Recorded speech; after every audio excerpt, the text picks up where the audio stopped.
आपने कभी ऐसी कहानी सुनी है जहां सत्य की खोज में एक व्यक्ति ने न केवल अपने जीवन का बलिदान दिया बल्कि पूरी सभ्यता के भविष्य को बदल दिया।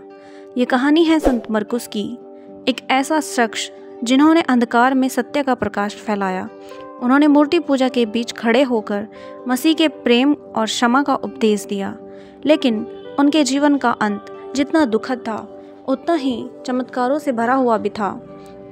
आंधी, दिव्य प्रकाश और ईश्वर की अद्भुत शक्ति के साथ यह कहानी केवल प्रेरणा नहीं बल्कि आपके विश्वास को भी गहराई देगी।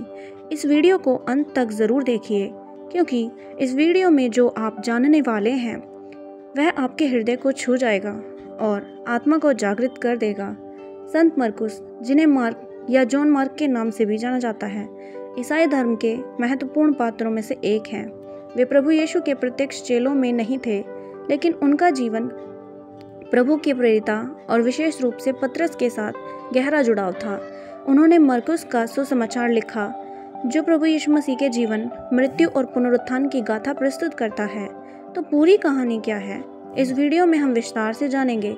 लेकिन आगे बढ़ने से पहले इस वीडियो को एक लाइक करके चैनल को सब्सक्राइब ज़रूर कीजिए और साथ ही जय मसीह की या आमीन ज़रूर कमेंट करिए, क्योंकि यह केवल एक कहानी नहीं है बल्कि आपके विश्वास की यात्रा का एक नया अध्याय है।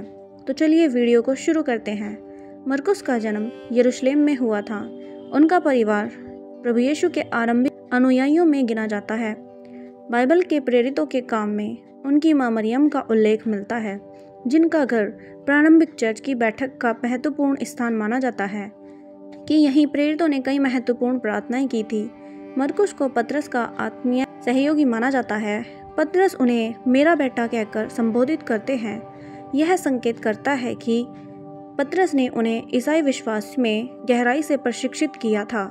मरकुस ने प्रेरित पौलुस और बरनबास के साथ पहली मिशनरी अभियान शुरू किया।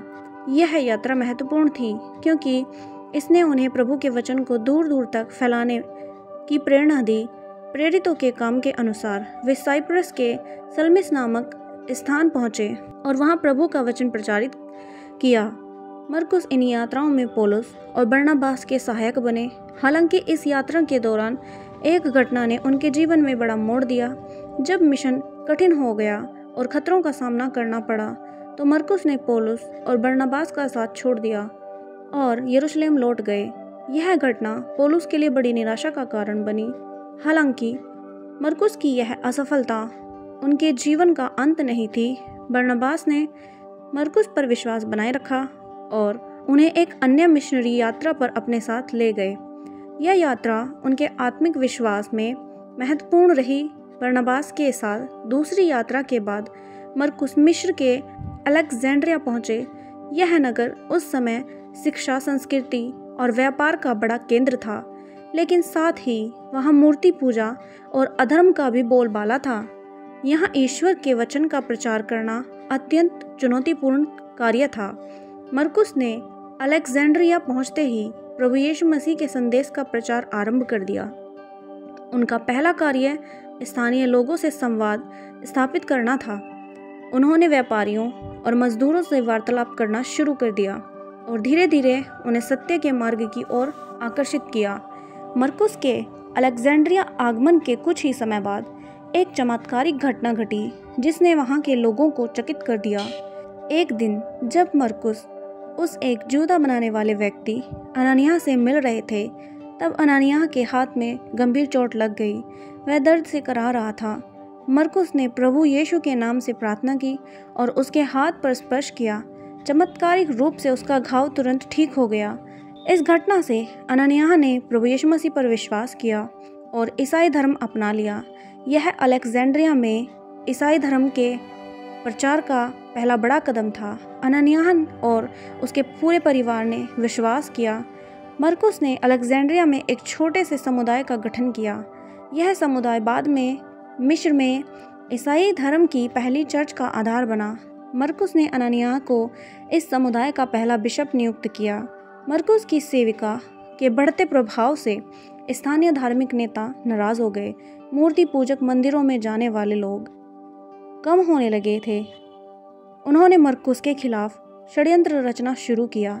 एक दिन मरकुस को प्रचार करते समय भीड़ ने घेर लिया और उन्हें धमकी दी, लेकिन मरकुस ने बिना डरे प्रभु के प्रेम और सत्य का प्रचार जारी रखा। उन्होंने कहा, मेरा जीवन प्रभु यीशु मसीह का है, चाहे तुम मुझे मार डालो, लेकिन सत्य का प्रकाश कभी बुझ नहीं सकेगा। मरकुस की रातें प्रार्थनाओं में बीतती थी। उन्होंने कठिन परिस्थितियों में भी विश्वास नहीं छोड़ा। उनकी प्रार्थनाएं से कई बीमार लोग ठीक हुए और अधर्म के बंधन टूट गए। धीरे धीरे अलेक्जेंड्रिया में एक बड़ा ईसाई समुदाय स्थापित हो गया। जैसे जैसे मरकुस का प्रचार कार्य बढ़ता जाता, उसके विरोधी भी अधिक आक्रामक होते जाते थे। मूर्ति पूजकों के धार्मिक नेता यह देखकर क्रोधित थे कि लोग अपने देवी देवताओं की पूजा छोड़कर प्रभु यीशु मसीह पर विश्वास करने लगे थे। एक दिन शहर के मुख्य पुजारियों ने मरकुस के खिलाफ जनता को भड़का दिया और कहा, यह व्यक्ति हमारे देवताओं का अपमान कर रहा है। यदि इसे नहीं रोका गया तो हमारी परंपराएं समाप्त हो जाएंगी। विरोधी गुट ने यह निर्णय लिया कि मरकुस को पकड़कर दंडित किया जाएगा। ईसाई धर्म मानने वालों को सताने की योजना तैयार की। मरकुस के अनुयायियों ने उन्हें चेतावनी दी कि उन्हें शहर छोड़ देना चाहिए, लेकिन मरकुस ने स्पष्ट रूप से इनकार कर दिया। उन्होंने कहा, प्रभु यीशु ने हमें कष्ट सहने और सत्य के लिए खड़े रहने का उदाहरण दिया है। मैं भागकर अपने विश्वास को नहीं त्यागूंगा।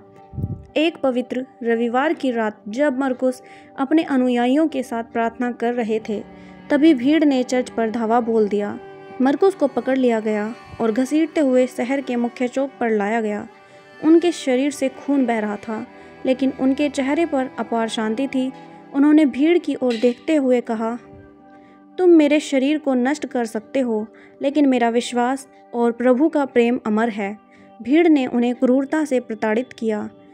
अगले दिन उन्हें रस्सियों से बांधकर पूरे शहर में घसीटा गया। मरकुस का शरीर बुरी तरह घायल हो गया, लेकिन उन्होंने अंतिम सांस तक प्रार्थना करना नहीं छोड़ा। आखिरकार उन्होंने प्रार्थना करते हुए अपनी आत्मा प्रभु को समर्पित कर दी। उनकी अंतिम प्रार्थना थी, प्रभु यीशु, इन लोगों को क्षमा कर, क्योंकि ये नहीं जानते कि ये क्या कर रहे हैं। मरकुस की मृत्यु के बाद अलेक्जेंड्रिया में कई चमत्कारिक घटनाएं घटी। उनकी समाधि से दिव्य प्रकाश प्रकट हुआ, जिसने कई लोगों को विश्वास दिलाया कि वे प्रभु यीशु के विशेष जन थे। शत्रुओं ने उनके शरीर को जलाने की योजनाएं बनाई, लेकिन अचानक तेज आंधी आ गई और वे ऐसा करने में असफल रहे। मरकुस की सेवा ने अलेक्जेंड्रिया में ईसाई धर्म की नींव रखी। उनके द्वारा स्थापित चर्च मिस्र और अफ्रीका में ईसाई धर्म के प्रसार का आधार बना। आज भी संत मरकुस चर्च उनकी स्मृति में स्थापित है।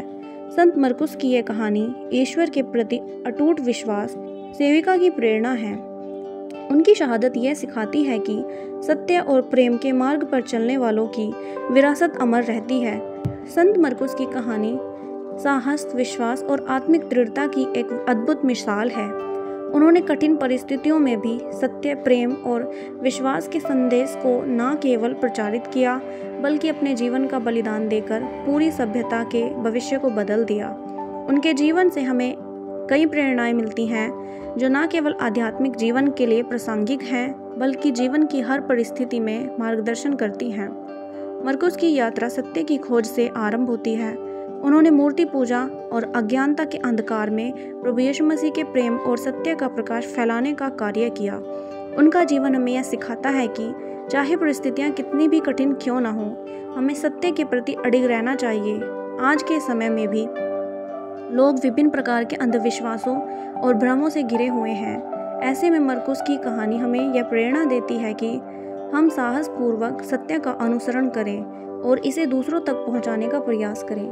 सत्य का अनुसरण करना आसान नहीं होता, क्योंकि इसके मार्ग में अनेक चुनौतियां आती हैं, लेकिन यदि हम विश्वास, दृढ़ निश्चय के साथ सत्य के मार्ग पर चलते रहें तो अंततः विजय हमारी होती है। मरकुस ने अपने जीवन की पहली मिशनरी यात्रा में असफलता का सामना किया। जब कठिनाइयां बढ़ी तो उन्होंने पौलुस और बरनबास का साथ छोड़कर यरूशलेम लौटने का निर्णय लिया। यह उनके जीवन का कठिन क्षण था, लेकिन उन्होंने इस असफलता से हार नहीं मानी। बरनबास के साथ दूसरी यात्रा के बाद उन्होंने आत्मिक रूप से अधिक दृढ़ता प्राप्त की। यह घटना हमें यह सिखाती है कि असफलता जीवन का अंत नहीं होती, यह केवल एक सीखने का अवसर होता है। असफलता हमें हमारे कमज़ोर पक्षों को पहचानने और उन्हें सुधारने का मौका देती है। मरकुस का उदाहरण हमें यह प्रेरणा देता है कि हमें कभी भी असफलता से डरना नहीं चाहिए, बल्कि उसे आत्मिक और व्यवहारिक विकास का साधन मानना चाहिए। अलेक्जेंड्रिया जैसे चुनौतीपूर्ण नगर में मसीह के संदेश का प्रचार करना एक अत्यंत कठिन कार्य था। वहाँ मूर्ति पूजा का बोलबाला था और मरकुस का संदेश लोगों की परंपराओं के खिलाफ था, लेकिन उन्होंने कभी भी अपने विश्वास को कमज़ोर होने नहीं दिया। जब उन्हें धमकियाँ मिली और भीड़ ने उन्हें घेर लिया, तब भी उन्होंने निर्भय होकर मसीह के प्रेम और सत्य का प्रचार किया। यह स्थिति हमें यह सिखाती है कि जीवन में अनेक बार हमें कठिन परिस्थितियों का सामना करना पड़ता है। इन परिस्थितियों में हमारा विश्वास ही हमारी सबसे बड़ी ताकत बनता है। जब हम प्रभु यीशु मसीह पर पूर्ण विश्वास रखते हैं तो किसी भी चुनौती का सामना हम कर सकते हैं। मरकुस ने अपने जीवन के अंतिम क्षणों में भी उन लोगों के लिए प्रार्थना की जिन्होंने उन्हें प्रताड़ित किया था। उनकी प्रार्थना अंतिम प्रार्थना थी, प्रभु यीशु मसीह इन लोगों को क्षमा कर, क्योंकि ये नहीं जानते कि ये क्या कर रहे हैं। ये प्रार्थना हमें प्रभु यीशु मसीह की क्रूस पर की गई प्रार्थना की याद दिलाती है। यह घटना हमें यह सिखाती है कि प्रेम और क्षमा में अद्भुत शक्ति होती है। जब हम अपने शत्रुओं को क्षमा कर देते हैं तो हम न केवल स्वयं को मुक्त करते हैं, बल्कि अपने जीवन में दिव्य शांति का अनुभव भी करते हैं। मरकुस ने केवल प्रचारक का कार्य नहीं किया, बल्कि उन्होंने सेवा का अद्भुत उदाहरण प्रस्तुत किया। उन्होंने अननिया के घायल हाथ को ठीक करने के लिए प्रभु यीशु मसीह के नाम में प्रार्थना की। यह चमत्कार केवल चिकित्सा का कार्य नहीं था, बल्कि सेवा और करुणा का प्रतीक था। यह घटना में यह प्रेरणा देती है कि हमें अपने जीवन में दूसरों की सेवा के लिए तत्पर रहना चाहिए। जबकि हम दूसरों की सहायता करते हैं तो हम अपने जीवन में सच्चे आनंद और संतोष का अनुभव करते हैं। सेवा का कार्य न तो केवल हमारे समाज को बेहतर बनाता है, बल्कि हमारे आत्मिक जीवन को भी समृद्ध करता है। मरकुस ने अलेक्जेंड्रिया में एक ईसाई समुदाय की स्थापना की और अननिया उसको उसका पहला बिशप नियुक्त किया। यह घटना यह दर्शाती है कि मरकुस केवल प्रचारक नहीं थे, बल्कि एक कुशल नेतृत्वकर्ता भी थे। उन्होंने ईसाई धर्म के प्रसार के लिए सुदृढ़ संगठन की नींव रखी। यह घटना हमें यह भी सिखाती है कि आत्मिक विकास के साथ साथ नेतृत्व के गुणों का विकास भी महत्वपूर्ण है। एक सच्चा नेता वही होता है जो दूसरों को प्रेरित करता है और उनके भीतर निहित संभावनाओं को जागृत करता है। मरकुस ने अपने जीवन का बलिदान कर दिया, लेकिन उनके बलिदान से अलेक्जेंड्रिया में ईसाई धर्म की नींव रखी। उनकी मृत्यु के बाद चमत्कारिक घटनाओं ने लोगों के विश्वास को और भी दृढ़ किया। यह घटना हमें यह सिखाती है कि सच्चा बलिदान कभी व्यर्थ नहीं जाता। जब हम किसी उच्च आदर्श के लिए अपना सब कुछ समर्पित कर देते हैं तो हमारा जीवन दूसरों के लिए प्रेरणा का स्रोत बन जाता है। मरकुस की समाधि से दिव्य प्रकाश प्रकट होना और शत्रुओं द्वारा उनके शरीर को जलाने की योजना का असफल होना यह दर्शाता है कि सत्य और विश्वास की हमेशा विजय होती है। यह घटना हमें यह प्रेरणा देती है कि जब हम ईश्वर पर अटूट विश्वास रखते हैं तो चमत्कार अवश्य होते हैं। यह विश्वास हमारी आत्मा को जागृत करता है और हमें अंधकार से प्रकाश की ओर ले जाता है। संत मरकुस की कहानी केवल एक ऐतिहासिक कथा नहीं है, बल्कि यह आत्मिक यात्रा की एक अद्भुत प्रेरणा है। यह हमें यह सिखाती है कि विश्वास, प्रेम और सेवा और साहस के साथ हम जीवन की किसी भी चुनौती का सामना कर सकते हैं। मरकुस का जीवन यह संदेश देता है कि सत्य का प्रकाश कभी बुझ नहीं सकता, चाहे कितनी भी विरोध और कठिनाइयाँ क्यों ना आए, सत्य की विजय अवश्य होती है। इस प्रेरणा से हम अपने जीवन में न केवल आध्यात्मिक प्रगति प्राप्त कर सकते हैं, बल्कि समाज में प्रेम, करुणा और सत्य का संदेश भी फैला सकते हैं। यदि आपको यह कहानी प्रेरणादायक लगी हो तो इस वीडियो को लाइक करें, चैनल को सब्सक्राइब करें और कमेंट में जय मसीह की ज़रूर लिखें। यह केवल एक कहानी नहीं है, बल्कि हमारे विश्वास की यात्रा का हिस्सा है। इसीलिए इस वीडियो को अपने दोस्तों, परिवारों के साथ शेयर ज़रूर करें। अगली वीडियो में फिर मिलेंगे एक और रहस्यमयी और प्रेरक कहानी के साथ। तब तक के लिए ईश्वर के प्रेम और आशीर्वाद में बने रहें। जय मसीह की।